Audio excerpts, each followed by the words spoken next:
ان کے لیے تو بس ہے خدا کا یہی نشان، جپتے تھے جو امیر خلیفہ سے ہے تواں۔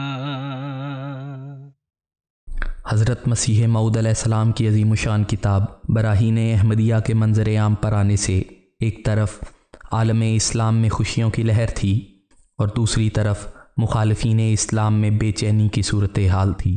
حضرت اقدس علیہ السلام نے اس کتاب میں دنیا کو مخاطب کر کے یہ خوشخبری دی، جس کا مفہوم کچھ یوں ہے: خدا تعالیٰ نے اس عاجز کو اس زمانے میں پیدا کر کے اور صدہا نشان آسمانی اور معارف و حقائق مرحمت فرما کر اور علم بخش کر یہ ارادہ فرمایا ہے کہ تعلیمات حق کا قرآنی کو ہر قوم اور ہر ملک میں شائع اور رائج فرماوے اور اپنی حجت ان پر پوری کرے۔ اس نوید کا اعلان آپ علیہ السلام نے نہ صرف ہندوستان میں کیا بلکہ مکتوبات کے ذریعے بیرون از ہندوستان بھی اس پیغام کو پہنچایا اور ہر ایک مخالف کو زندہ نشانات دیکھنے کی دعوت دی۔ اسی دوران 1885 میں ساہوکاران اور دیگر ہندو صاحبان قادیان کا ایک خط حضرت اقدس علیہ السلام کی خدمت میں موصول ہوا، جس میں یہ مطالبہ کیا گیا کہ ہم لوگ جو آپ کے ہمسایہ اور ہم شہری ہیں، لندن اور امریکہ والوں سے زیادہ تر حقدار ہیں کہ آسمانی نشان دیکھیں جو انسانی طاقتوں سے بالا تر ہوں۔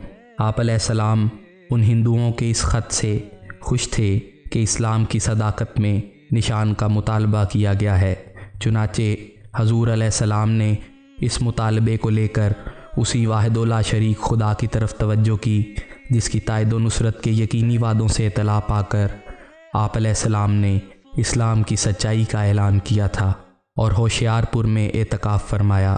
خدائے رحیم و کریم نے آپ علیہ السلام کی اس تڑپ اور اسلام کی صداقت کے لیے اضطراب کو دیکھ کر آپ کو تسلی دی اور آپ کی دعاؤں کو شرف قبولیت بخشتے ہوئے ایک عظیم الشان موعود بیٹے کی خبر دی، جس کی 50 سے زائد علامات بتائی گئیں، جس کا ذکر حضور علیہ السلام نے اپنے اشتہار 20 فروری 1886 میں کیا۔ سو تجھے بشارت ہو کہ ایک وجیح اور پاک لڑکا تجھے دیا جائے گا، ایک ذکی غلام لڑکا تجھے ملے گا، وہ لڑکا تیرے ہی تخم سے، تیری ہی ذریت و نسل ہوگا۔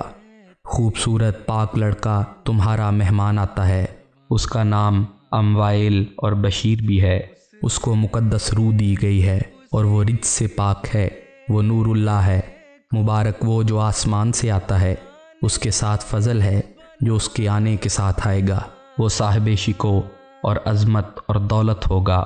وہ دنیا میں آئے گا اور اپنے مسیحی نفس اور روح الحق کی برکت سے بہتوں کو بیماریوں سے صاف کرے گا۔ وہ کلمت اللہ ہے کیونکہ خدا کی رحمت و غیوری نے اسے کلمہ تمجید سے بھیجا ہے۔ وہ سخت ذہین و فہیم ہوگا اور دل کا حلیم اور علوم ظاہری و باطنی سے پر کیا جائے گا۔ وہ 3 کو 4 کرنے والا ہوگا۔ دوشنبہ ہے، مبارک دوشنبہ، فرزند دل بند، گرامی ارجمند، مظہر الاول والآخر، مظہر الحق والعلا، کان اللہ نازل من السماء، جس کا نزول بہت مبارک اور جلال الہی کے ظہور کا موجب ہوگا۔ نور آتا ہے نور، جس کو خدا نے اپنی رضامندی کے عطر سے ممسوح کیا۔ ہم اس میں اپنی روح ڈالیں گے اور خدا کا سایہ اس کے سر پر ہوگا۔ وہ جلد جلد بڑھے گا اور اسیروں کی رستگاری کا موجب ہوگا اور زمین کے کناروں تک شہرت پائے گا اور قومیں اس سے برکت پائیں گی۔ تب اپنے نفسی نقطہ آسمان کی طرف اٹھایا جائے گا۔ وَكَانَ أَمْرًا مَقْضِيًّا، جس کا نزول بہت مبارک اور جلال الہی کے ظہور کا موجب ہوگا۔ اس علامت میں پہلی بات نزول کا لفظ ہے۔ نزول کے بھی 2 حصے ہیں، ایک نزول آپ کی پیدائش کا وقت ہے اور دوسرا نزول آپ کا دور خلافت ہے۔ چنانچہ 12 جنوری 1889 آپ کی پیدائش ہوتی ہے۔ یہ ایسا مبارک دن ہے کہ عین اسی روز حضرت اقدس مسیح موعود علیہ السلام نے ایک اشتہار شائع کیا جس میں شرائط بیعت درج کی گئیں اور حضرت صاحبزادہ مرزا بشیر الدین محمود احمد صاحب کی پیدائش کی خبر بھی دی گئی۔ گویا جماعت کا آغاز اور حضرت مصلح موعود کی پیدائش، یہ دونوں چیزیں لازم و ملزوم ہیں اور یہ ایک غیر معمولی برکت ہے پھر آپ کا وجود خاندان حضرت اقدس مسیح موعود علیہ السلام کے لیے بھی مبارک ثابت ہوا۔ آپ کو خدا تعالیٰ نے کثیر اولاد سے نوازا۔ 1,000 ہومے کی دعا کی قبولیت کا نشان آپ کی ذات میں پورا ہوا۔ پھر آپ کی ذریت سے ہمیں حضرت خلیفۃ المسیح الثالث رحمہ اللہ تعالی، حضرت خلیفۃ المسیح الرابع رحمہ اللہ تعالی اور ہمارے پیارے امام حضرت خلیفۃ المسیح الخامس ایدہ اللہ تعالی بنصرہ العزیز جیسے مبارک وجود عطا ہوئے، جو مجسم برکت ہی برکت ہیں۔ اس وقت جو جماعت کا انتظامی ڈھانچہ ہے، یہ حضرت مصلح موعود رضی اللہ تعالیٰ عنہ کا جاری کرتا ہے، خواہ وہ مجلس شورا کا باقاعدہ اجرا ہو یا صدر انجمن احمدیہ میں نظارتوں کا قیام، تحریک جدید جیسی الہی تحریک ہو، وقف جدید ہو، دارالقضاء ہو، دارالافتاء ہو یا ذیلی تنظیموں کا قیام۔ یہ سارا نظام حضرت خلیفۃ المسیح الثانی رضی اللہ تعالیٰ عنہ کا قائم کردہ ہے۔ دوسری بات یہ تھی کہ اس کا نزول خدا تعالیٰ کے جلال کے ظہور کا موجب ہوگا۔ ہم آپ کی پیدائش سے ہی دیکھتے ہیں حضرت اقدس مسیح موعود علیہ السلام کی اکثر وہ پیش گوئیاں جو خدا تعالیٰ کے گہرے نشانات سے تعلق رکھتی ہیں، خواہ وہ آتھم سے متعلق ہوں، خواہ لیکھرام سے متعلق ہوں، خواہ طاعون سے متعلق ہوں یا زلزلوں کے بارے میں۔ یہ پیش گوئیاں حضرت خلیفۃ المسیح الثانی رضی اللہ تعالیٰ عنہ کی پیدائش کے بعد پوری ہوئیں۔ حضرت خلیفۃ المسیح الثانی رضی اللہ تعالیٰ عنہ کا مبارک دور خلافت شروع ہوتا ہے۔ 2 عالمگیر جنگیں اسی دور میں ہوئیں۔ ایسی عظیم الشان یہ جنگ تھی کہ آج بھی سوچ کر سخت سے سخت دل انسان کا بھی پتا پانی ہو جاتا ہے۔ ایسے عبرتناک نظارے ہیں، شہروں کے شہر اور بستیوں کی بستیاں ملیا میٹ ہو گئیں، پرانی طاقتیں ختم ہو گئیں، نئے بلاک بن گئے اور خدا تعالیٰ کا جلال پوری شان و شوکت کے ساتھ دنیا پر ظاہر ہوا۔ پھر تقسیم ہند کا واقعہ ہے۔ تقسیم ہند کے وقت جو حالات تھے وہ کسی سے پوشیدہ نہیں۔ ان نامساعد حالات میں خدا تعالیٰ کے فضل اور حضرت مصلح موعود رضی اللہ تعالیٰ عنہ کی ولولہ انگیز قیادت کے نتیجے میں جماعت خدا تعالیٰ کے فضل سے محفوظ رہی، اور نہ صرف محفوظ رہی بلکہ ربوہ کی شکل میں نیا مرکز بھی جماعت کو عطا ہوا۔ خدا کا سایہ اس کے سر پر ہوگا۔ جب وہ بچہ پیدا ہوا تو ابتدا ہی سے اس کی صحت کمزور تھی۔ باوجود اس کے کہ کئی بیماریوں نے حملہ کیے رکھا، وہ بچہ آگے بڑھتا رہا، اس کی عمر میں اضافہ ہوتا رہا۔ بظاہر اس کی صحت ایسی تھی کہ تندرست زندگی گزارنا ممکن نہ تھا، لیکن خدا کے فضل کے ساتھ نہ صرف اس نے اپنے سارے کام سر انجام دیے بلکہ 77 سالہ لمبی زندگی پائی اور اللہ کے فضل و کرم سے کامیاب زندگی گزاری۔ آپ نے 52 سال جماعت کی قیادت کی۔ تعلیم کا آغاز کیا تو ظاہری تعلیم کے لحاظ سے اس قدر کمزور تھے کہ آپ کے اساتذہ کو آپ کے نہ پڑھنے کا شکوہ رہتا۔ بوجہ کمزوری اسکول سے غیر حاضر رہتے، لیکن دوسری طرف جب ہم دیکھتے ہیں کہ خدا کی رحمت، خدا کے فضل اور خدا کے احسان کا سایہ ان کے سر پر تھا، تو آپ نے ہر میدان میں علم کے ہر گوشے کو چھوا اور اس میں کمال حاصل کیا۔ صرف یہی نہیں کہ آپ نے یہ اعلان کیا کہ خدا تعالیٰ نے مجھے قرآن کریم سکھایا ہے، بلکہ قرآن کے ساتھ ساتھ حدیث کا بھی آپ نے علم حاصل کیا اور دینی علوم کے علاوہ دنیاوی علوم میں بھی دسترس حاصل کی۔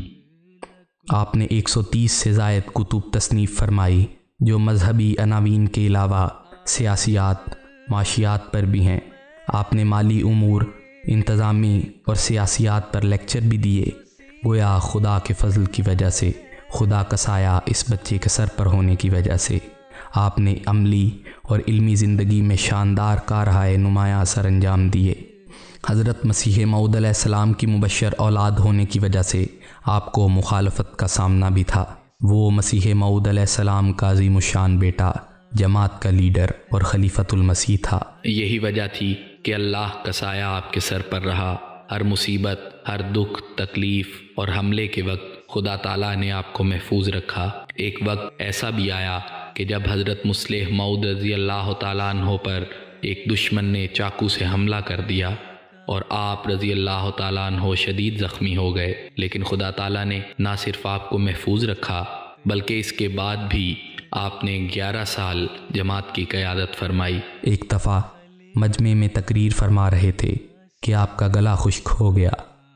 حاضرین میں سے ایک بندے نے بالائی کی پیالی نکالی اور کہا، دیکھیے حضور کا گلا خشک ہو رہا ہے، حضور کو ذوف ہو رہا ہے۔ یہ بالائی فوراً اسٹیج پر پہنچا کر حضور کی خدمت میں پیش کی جائے۔ بالائی حضور کی خدمت میں پیش کرنے سے پہلے چکھ لی گئی۔ جب وہ بالائی چکھی تو اس شخص کی زبان کٹ گئی۔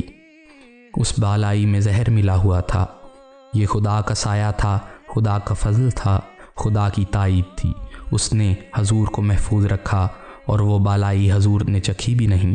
حضرت مسیح موعود علیہ السلام کو جماعت کے باہر سے ہی نہیں، جماعت کے اندر سے بھی مخالفت کا سامنا تھا۔ یعنی وہ لوگ جو مسیح موعود علیہ السلام کو تو مانتے تھے لیکن انہوں نے خلافت کا انکار کر دیا، حضرت مسیح موعود کی بیعت کا انکار کر دیا۔ انہوں نے ہمیشہ حضور پر الزامات لگانے کا سلسلہ جاری رکھا، لیکن خدا کا فضل چونکہ اس کے سر پر تھا، آپ کی عزت میں، آپ کے اثر و رسوخ میں اضافہ ہوتا چلا گیا اور آپ نے ایک شاندار، کامیاب، باعزت زندگی گزاری۔ وہ 3 کو 4 کرنے والا ہوگا۔ حضرت مسیح موعود علیہ السلام نے اس پیش گوئی میں تحریر فرمایا، اس کے معنی سمجھ میں نہیں آئے، کیونکہ اللہ تعالیٰ نے بعض امور اس میں مخفی رکھے ہوئے تھے، اور بعض امور اس لیے مخفی رکھے جاتے ہیں تاکہ اپنے وقت پر کھل سکیں، اور بعض دفعہ اس میں آزمائش بھی ہوتی ہے۔ تو حضور نے فرمایا اس کے معنی سمجھ میں نہیں آئے۔ اس کی تفسیر اور تشریح کرتے ہوئے حضرت مسیح موعود رضی اللہ عنہ نے فرمایا، یہ 3 کو 4 کرنے والا جملہ میری ذات میں کئی رنگ سے پورا ہوتا ہے۔ ایک تو یہ پیش گوئی 1886 میں کی گئی، 86 ایک سال، 87 اگلا سال، 88 تیسرا سال، جو 89 ہے وہ چوتھا سال بنا۔ گویا اس میں یہ بات مضمر تھی کہ وہ آنے والا مسیح موعود پیش گوئی کے چوتھے سال میں پیدا ہوگا، تو اس لحاظ سے فرمایا کہ میں نے 3 کو 4 کر دیا، یعنی پیش گوئی کے چوتھے سال پیدا ہوا۔ اس کے علاوہ فرمایا کہ میں اپنے بھائیوں میں سے چوتھے نمبر پر ہوں۔ آپ سے پہلے مسیح موعود علیہ السلام کے ایک بیٹے مرزا سلطان احمد صاحب، پھر مرزا فضل احمد صاحب بشیر اول ہوئے، اس کے بعد چوتھا میں ہوا۔ تیسرا یہ کہ میں اپنے بعد میں آنے والوں کو بھی چوتھا کرنے والا ہوں، یعنی مجھ سے پہلے مرزا سلطان احمد صاحب، مرزا فضل احمد صاحب بشیر اول، اور میرے بعد بھی 3، یعنی مرزا بشیر احمد صاحب قمر الانبیاء، مرزا شریف احمد اور حضرت مرزا مبارک احمد صاحب۔ ان کو بھی میں نے 3 سے 4 کیا اور پہلوں کو بھی 4 کیا، تو اس لحاظ سے بھی 3 کو 4 کرنے والا ہوا۔ پھر فرمایا کہ حضرت مسیح موعود علیہ السلام کی اولاد میں سے جو زندہ تھی اس میں 3 ایمان رکھنے والے تھے، ایک حضرت مسیح موعود رضی اللہ عنہ، دوسرا میرے بعد حضرت مرزا بشیر احمد صاحب، تیسرا مرزا فضل احمد صاحب، اور چوتھے آپ کے بھائی مرزا سلطان احمد صاحب۔ یہ حضرت مسیح موعود علیہ السلام پر ایمان نہیں لائے تھے۔ پھر خلیفۃ المسیح اول رضی اللہ عنہ کے دور میں بھی ایمان سے محروم رہے، لیکن پھر آپ کے ہاتھ پر بیعت کر کے 1930 میں 3 کو 4 کرنے والے بنے۔ یعنی اس طرح حضرت مسیح موعود نے اپنے بھائیوں کو جماعت میں داخل کر کے 3 کو 4 کر دیا۔ روحانی طور پر بھی 3 کو 4 کرنے والے ہوئے، جسمانی طور پر بھی 3 کو 4 کرنے والے ہوئے۔ حضرت خلیفۃ المسیح الخامس ایدہ اللہ تعالیٰ بنصرہ العزیز نے ایک سوال کے جواب میں اس کی تشریح کرتے ہوئے فرمایا کہ آپ سے پہلے اسلام کے 3 مراکز تھے، مکہ، مدینہ اور قادیان، تو آپ علیہ السلام نے ربوہ کو آباد کر کے مراکز اسلام کو بھی 3 سے 4 کر دیا۔ اس طرح یہ پیش گوئی مختلف طریق سے مختلف اوقات میں پوری ہو چکی ہے، لیکن ہو سکتا ہے آئندہ زمانے میں کوئی مزید تشریح یا نشانات ظاہر ہوں، لیکن سر دست کئی طریق سے یہ پیش گوئی اپنے معنوں کے اعتبار سے پوری ہو چکی ہے۔